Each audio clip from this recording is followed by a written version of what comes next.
Bendiciones. Qué bueno que estemos nuevamente juntos para considerar la palabra de Dios.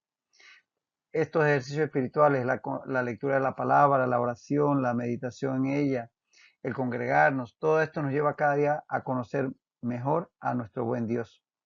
Y de eso se trata la vida cristiana, de cada vez conocerle mejor e imitarle, para que podamos cada día hacer su voluntad. Entonces, tomemos estos 30 minutos para por lo menos considerar lo que nos alcance el tiempo de su palabra. Preparado ahí en el Evangelio de Mateo, en el capítulo 23, para seguir en este empeño de conocer cada día más a Dios y tratar de hacer su voluntad. Bendito Dios, gracias por la oportunidad de poder siempre acercarnos a ti a través de tu palabra. Señor, gracias por tu Espíritu Santo que nos guía a toda verdad. Dios, que en este tiempo podamos conocerte un poco más. Señor, que podamos entender la necesidad de caminar en tu voluntad. Te lo pedimos y te damos las gracias. En el nombre de Cristo Jesús. Amén. Y amén. Estábamos, como decíamos, en Mateo 23, específicamente en estos versículos 27 y 28. Habíamos apenas empezado a considerarlos en la ocasión pasada. Así que vamos a retomar ahí prácticamente al inicio el estudio para continuar con el mismo. Dice así Mateo 23, 27 al 28. Ay de vosotros, escribas y fariseos hipócritas, porque sois semejantes a sepulcros blanqueados, que por fuera a la verdad se muestran hermosos, mas por dentro están llenos de huesos de muertos y de toda inmundicia. Así también vosotros por fuera a la verdad os mostráis justos a los hombres, pero por dentro estáis llenos de hipocresía e iniquidad. Habíamos comenzado con este texto en la ocasión pasada y recuerda que te mostré incluso una foto de lo que son los restos de hoy en día de la Vía Apia que sale de Roma hacia el sur y que pues a sus orillas encontramos sepulcros que era una costumbre en la antigüedad. Habían cementerios, sí, pero también era costumbre a las afueras de las ciudades sepultar y hacer sepulcros a las orillas de los caminos. Y decíamos en esa ocasión que cuando los peregrinos iban acercándose a Jerusalén para la Pascua, recuerda que Jesucristo está hablando aquí en la semana antes de la Pascua, ahí en los atrios del templo, mucha gente había estado viajando hacia Jerusalén para celebrar la Pascua. Y seguramente habían transitado por estos caminos que llegaban a Jerusalén y alrededor de los cuales habrían visto algunos sepulcros. Bueno, este es el escenario en donde nos quedamos la ocasión anterior y vamos a continuar allí en ese punto. Ahora bien, ahí Jesús le dice, ay de vosotros, escribas y fariseos hipócritas, porque sois semejantes a sepulcros blanqueados. Eh, este concepto de los sepulcros blanqueados, ya sabiendo que por los caminos por los cuales se acercaban los peregrinos, puedan haber sepulcros como mencionábamos, estos sepulcros eran atendidos por los mismos familiares de los deudos o por las autoridades de la ciudad. Y específicamente después de pasadas las lluvias que habían en primavera, en el mes de Adar, que era el que iba de mediados de marzo a mediados de abril, justo antes de la Pascua, la Pascua se celebraba el 14 de Nisan, que era prácticamente a inicios de abril. Semanas antes de la Pascua, los judíos pintaban las tumbas con cal en polvo. Era lo que así usaban ellos para blanquearlas. Y así las hacían más visibles y evitaban que alguien inadvertidamente, o sea, descuidadamente las tocara y quedara inmundo ceremonialmente y no pudiera celebrar la Pascua. Porque decía la palabra de Dios en Números 19:16 que cualquiera que tocare algún muerto a espada sobre la faz del campo, o algún cadáver, o hueso humano, o sepulcro, 7 días será inmundo. Entonces tú te imaginas, tú vas caminando a celebrar la Pascua con todo el entusiasmo del mundo hacia Jerusalén y todo aquello, y por descuido te tropiezas con un sepulcro ahí a la orilla del camino. Entonces, para evitar esto, estos sepulcros eran blanqueados, eran pintados con cal. Era un polvo, un polvito hecho a base de limo y que tenía cal y que se usaba para blanquear y que sean más visibles. Y eso los hacía más notorio, evitar que la gente tropezara con ellas y quedaran inmundos para la Pascua. Una curiosidad meramente, el verbo aquí blanquear o sepulcros blanqueados en griego es konioao. Konioao, de ahí viene, de este verbo que significa blanquear, viene la palabra para la ciudad de Iconio. ¿Te acuerdas de la ciudad de Iconio? Allá en Asia Menor, donde Pablo fue y predicó en su primer viaje misionero. Bueno, Iconio viene de Konia, que es como se llama hoy, si tú visitas Turquía en la actualidad, visitarás una ciudad, puedes visitar una ciudad que se llama Konya en el centro de la península de Anatolia, que es la antigua Iconio. Hoy día es una ciudad bastante grande, una de las más grandes de Turquía. Y una ciudad muy religiosa en el ámbito musulmano, tiene mucha afluencia de peregrinos musulmanes por un mártir de ellos que tienen ahí. Bueno, Konya era, que como se llama hoy día, significaba polvo, y coniao, de donde viene iconio, era blanquear. Probablemente porque es una ciudad quizás bastante ah, llena de polvo, o quizás tienen sus casas muy pintadas de blanco. No lo sabemos, pero ahí viene el nombre de la ciudad de Iconio, actual Konia. Entonces eran sepulcros blanqueados, que es lo que aquí se traduce. Ah, y bueno, por eso se blanqueaban las paredes, digo, las tumbas que estaban a la orilla del camino para que fueran más visibles. De hecho, ese término blanquear lo usa Pablo inclusive en algún momento para acusar al sumo sacerdote en Hechos 23:3. En Hechos 23:3 Pablo dice, pared blanqueada. Porque era algo que el blanquear algo al blanquear una pared, una tumba, la hacía ver bien externamente, no importando lo que hubiera por dentro, porque precisamente al blanquear las tumbas, estas se veían más hermosas, más pretty, como dice. Lo que hacemos, por ejemplo, nosotros en Panamá hay la costumbre, sobre todo en el interior, pero creo que aquí en la capital algo hay de eso, de que para cuando se acerca el día de los difuntos, el 2 de noviembre, días antes la gente va a los cementerios a limpiar las tumbas, a ponerle flor y todo aquello. Bueno, más o menos parecido, proporciones guardadas. Aquí la finalidad era que las tumbas fueran más visibles y la gente no tropezara con ellas y quedara inmundo por hasta 7 días y no pudiera celebrar la Pascua. Por eso se pintaban de blanco en esa ocasión. Pero ojo, se estaba blanqueando algo para que se viera bien. No quiere decir que por dentro eso era igual, como es la expresión que lanza Pablo al sumo sacerdote allá en Hechos 23:3. Pared blanqueada, o sea, que te ves muy bien por fuera, pero quién sabe qué hay por dentro. Y es que hoy en día, si te pones a pensar, ese es un término que se utiliza para hablar de algo malo que es de alguna manera hecho visto, se hace tratar de ver como bueno, algo como para ocultar un delito, por ejemplo, se habla de blanqueo de capitales, blanqueo de dinero, blanqueo de negocios. Son negocios turbios, dineros de origen ilegal, que de alguna manera se le da una fachada, se hace pasar por un dinero proveniente de un negocio ilícito para que parezca bueno. Entonces, el concepto de blanqueo todavía hoy en día lo usamos y tiene la misma idea.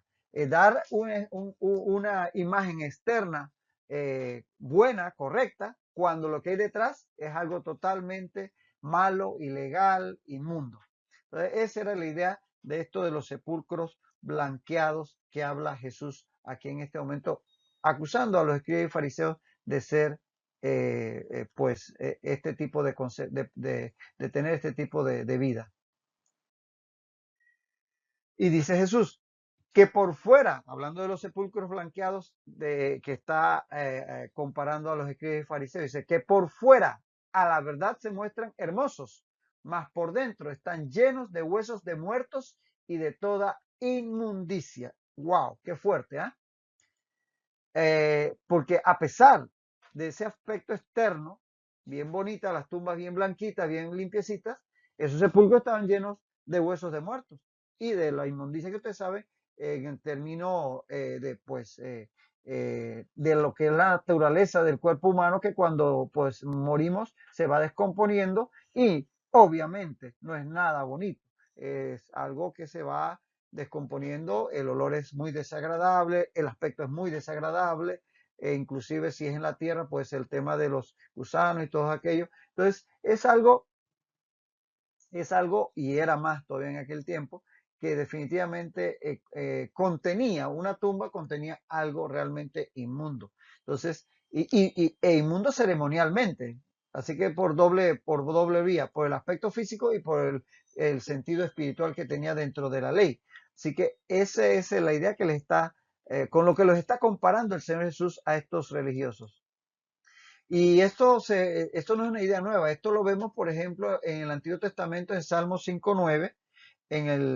En Salmo 5.9 dice, en la boca de ellos no hay sinceridad, hablando de los hombres malos. Dice, en la boca de ellos no hay sinceridad, sus entrañas son maldad. Sepulcro abierto es su garganta, con su lengua hablan lisonjas. Entonces, ahí está la idea de que por fuera hay una cosa, pero por dentro, sepulcro abierto es su garganta, dice.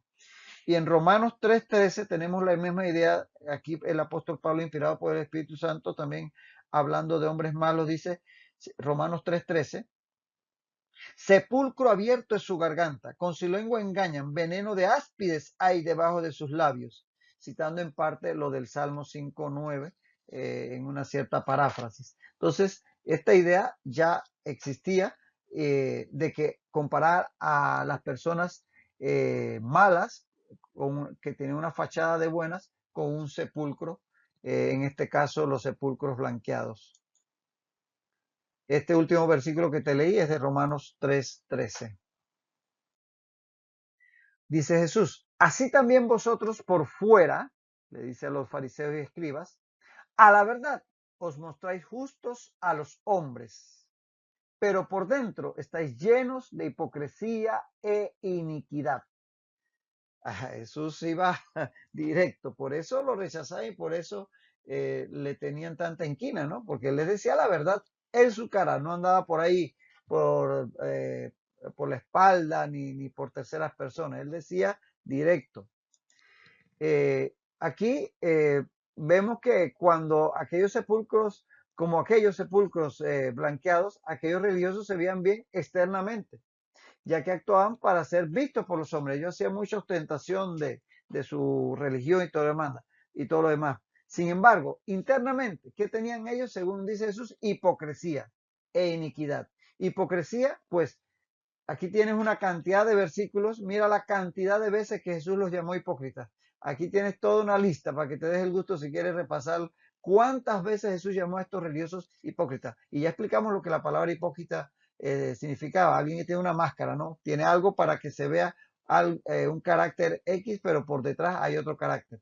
Entonces, definitivamente que Jesús era una de las expresiones de condenación más fuerte que tenía contra los religiosos y que tristemente hoy día pues es una de las características de la religión, no del cristianismo, no de una fe genuina, una fe verdadera, sino de esa religión en el sentido del término de hacer actos externos, pero que no significan nada para la persona, sencillamente el rito. Eso es hipocresía, hacer algo externamente, pero después vivir una vida totalmente contraria a lo que supuestamente esos actos representan. En Mateo 6.2, bueno, solo por poner un ejemplo, no vamos a leer todas estas frases, pero en Mateo 6.2, para que veamos un ejemplo, dice Jesús, cuando pues des limosna, no hagas tocar trompeta delante de ti como hacen los hipócritas en las sinagogas y en las calles, para ser alabados por los hombres. Un ejemplo de estas prácticas hipócritas que tenían estos religiosos. Entonces, dice Jesús, están blanqueados porque delante de la gente aparentan una cosa, parecen ser muy santos, muy cercanos a Dios, muy honestos, muy de buena conducta. Pero por dentro, ¿qué tienen? Hipocresía. ¿Y qué más? Iniquidad. Ahora, la palabra iniquidad, pensamos que podía estar mejor traducida. Esto es Reina Valera 60. Recuerda que la hemos tomado de base para el estudio desde un principio. Eh, iniquidad es la palabra anomia. Anomia significa, ya sabes, el prefijo a en griego es no, negación. Cuando pones la por delante, niega lo que sigue. Es un prefijo de negación. Y nomia viene de nomos, que es ley. Entonces, anomia significa ilegalidad, o sea, sin ley. Pero ojo, la idea que está en el término, tal como se recoge en las distintas fuentes, cuando se usa, no significa estar sin ley, significa despreciar la ley. En este caso, la ley de Dios. Es decir, que una persona que tenía esta conducta de anomia, no era que no reconocía, sino que la despreciaba. Puede estar ahí, pero actuaba de una manera, probablemente a nivel ahí, cuando no lo veía, de una manera contraria a la ley, o sea, la despreciaba. Entonces Jesús les dice, ustedes están llenos de hipocresía y de falta de respeto a la ley de Dios, es decir, anomia. Entonces definitivamente que fallaban en esto. Y la verdad es que son duras palabras, pero Jesús conocía el corazón de ellos y tenía por qué decirlo. Entonces, aquí vemos que la gente, esto hacía, esta conducta de los escribas y fariseos de ser externamente muy pulcros, muy nítidos en sus palabras, en sus vestimentas, en sus acciones con las manos y todo aquello, hacía que la gente pensara que era gente muy, muy religiosa, muy santa, muy buena, y que casi que acercarse a ellos era como ser santificado, como que se le transmitiera esa santidad que ellos pensaban que estos religiosos tenían. Pero en realidad lo que hacían era contaminarlos de su hipocresía y de sus pecados, porque al final el seguir sus enseñanzas y seguirlo a ellos los llevaba al despeñadero. Por eso dice Lucas, fíjate qué bien lo dice Jesús y lo recoge Lucas en Lucas 11:44.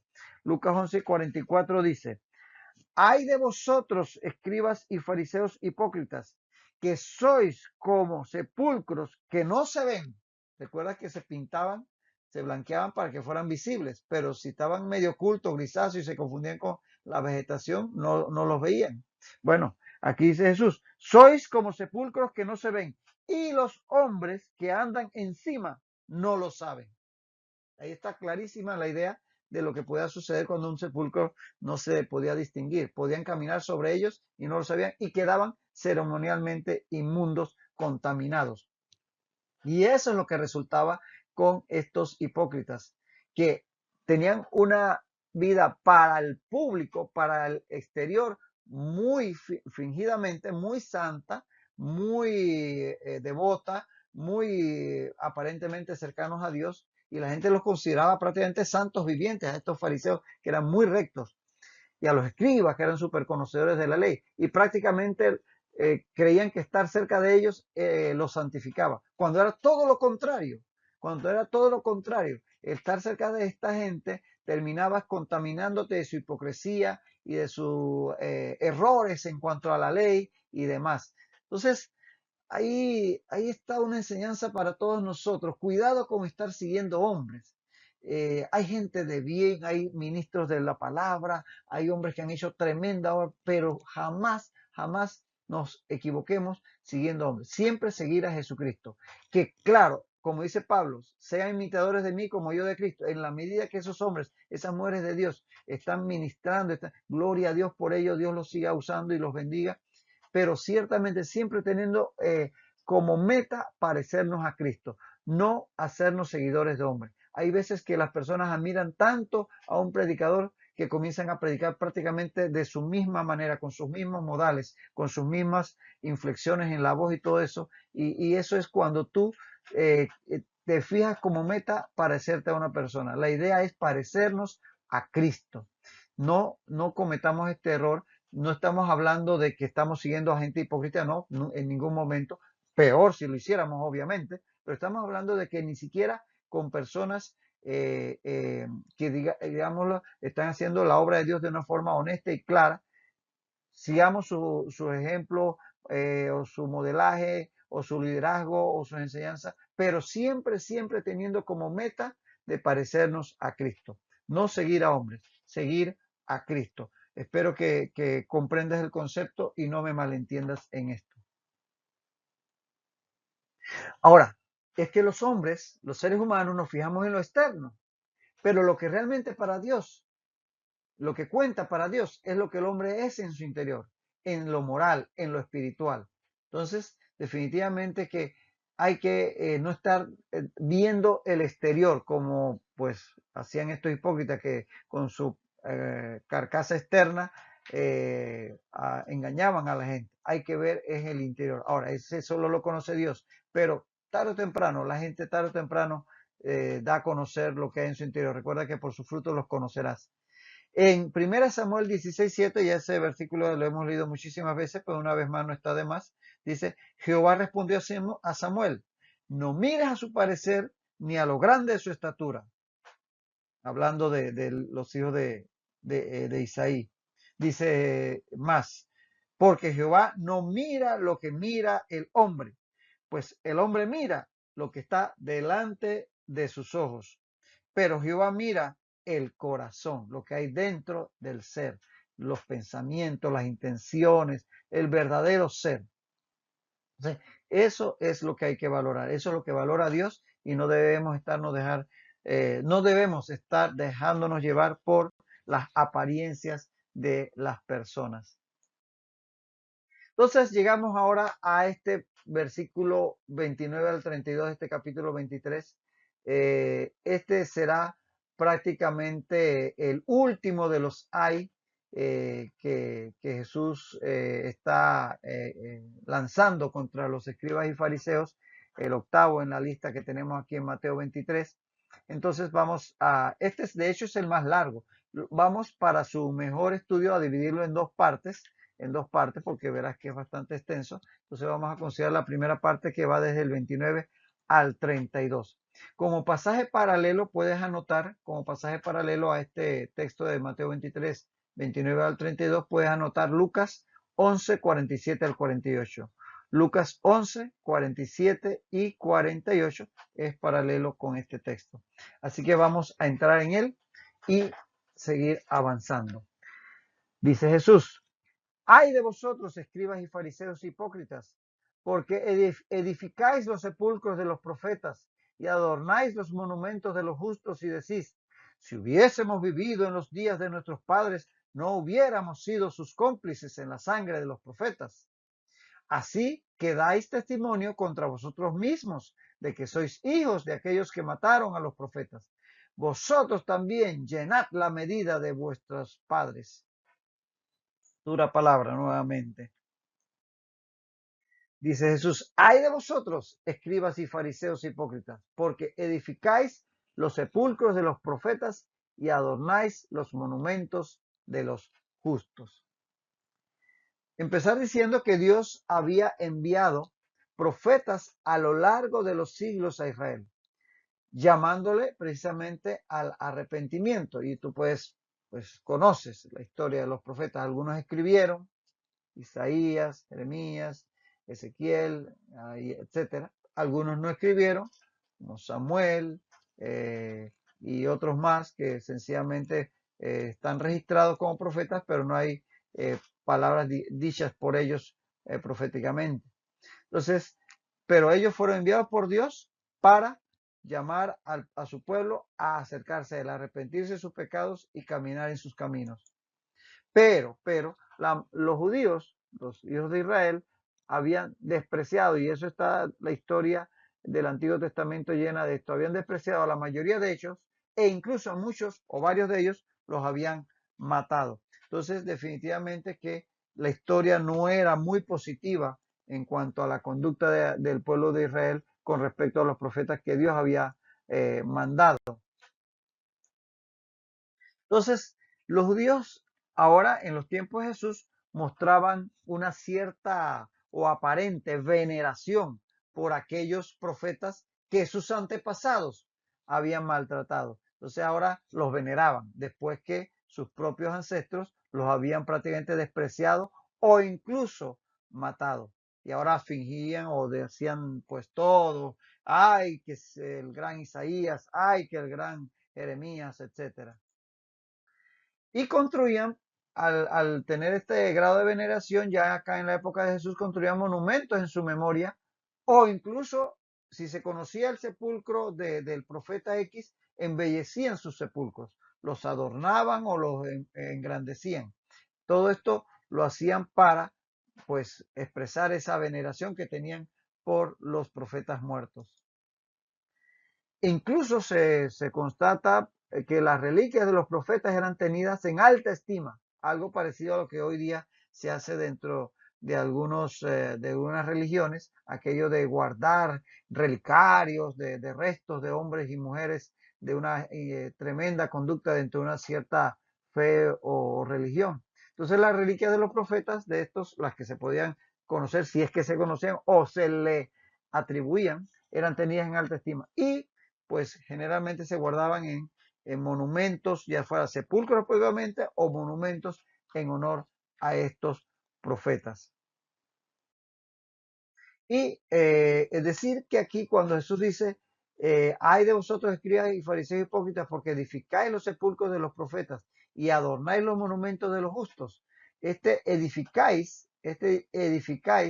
el verbo edificar ahí en el griego, en la forma en que está conjugada, puede significar tanto que los construían nuevos sepulcros, nuevas estructuras, o sencillamente reparaban las antiguas. O sea, las dos ideas pueden estar aquí, a las dos ideas puede estarse refiriendo a Jesús, que están construyéndole nuevos o sepulcros, o que los que ya existían lo están agrandando, reparando, embelleciendo. Entonces, se admiten las dos ideas en esa conjugación del verbo edificar.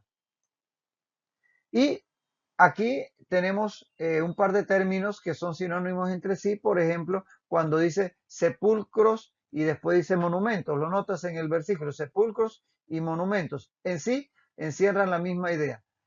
Sepulcros o monumentos, o sea, monumentos mortuorios, monumentos como los mausoleos, esos pabellones en los cementerios son monumentos, pero a la vez son sepulcros. Y por ejemplo, tenemos un ejemplo muy evidente en Segundo de Reyes 23:17. Segundo de Reyes 23:17 dice, después dijo, ¿qué monumento es este que veo?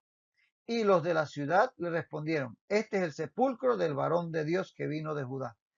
¿Qué monumento es este? Este es el sepulcro de tal cosa. O sea, son monumentos, pero a la vez son sepulcros. Entonces, el término sepulcro y monumento en este versículo son sinónimos. Y también lo son profetas y justos, porque se habla de hombres justos que fueron estos profetas del Antiguo Testamento, se habla de ellos como profetas, pero también de justos. Así que eso solamente para que tengamos eso claro, que son términos sinónimos.